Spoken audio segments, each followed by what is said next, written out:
right course. Let's move to the budget and your concerns. You just heard Dr. Romer, the chair of the Council of Economic Advisors. She's not ready to give yet, but I know on your committee, the Budget Committee, you look at these new congressional projections and say, sorry, Mr. President, the math doesn't add up. What does the President have to give from his agenda, whether it be health care, education, the environment? What has to give to meet your bottom line? Well, first, I think your listeners have to understand how staggering the numbers are. We're talking about a deficit in the trillion-dollar range for as far as the eye can see. We're talking about deficits which are 4 to 5% of GDP, which is not sustainable under any form of government.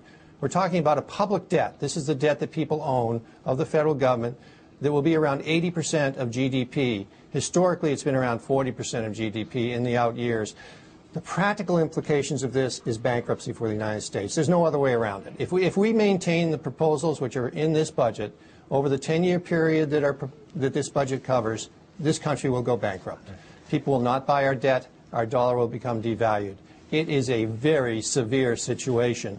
And I find it almost unconscionable that this administration is essentially saying, well, we're just going to blithely go along on this course of action after they're getting these numbers which show that they're not sustainable. And they know they're not sustainable. The way I've described it is as if you were flying an airplane and the gas light came on, so you got 15 minutes of gas left, and the pilot said, we're not going to worry about that. We're going to fly for another 2 hours. Well, the plane crashes, and our country will crash, and we'll pass on to our kids a country that's not affordable.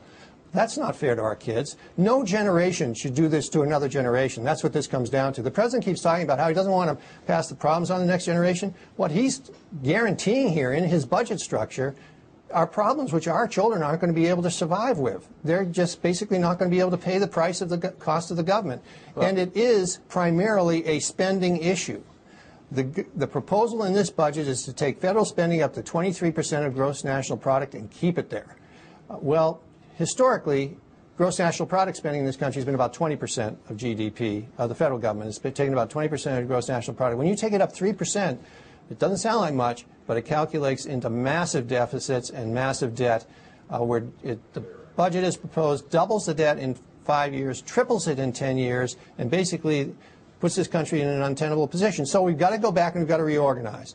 And what I've said and what Senator Conrad has said and what others in the Senate have been willing to say, let's go back, rethink this in a bipartisan way. Let's take a look at where the real spending is, which is in the entitlement accounts, and figure out how we get them under control and get their growth rates into something we can tolerate so that we do pass on to our kids an affordable government.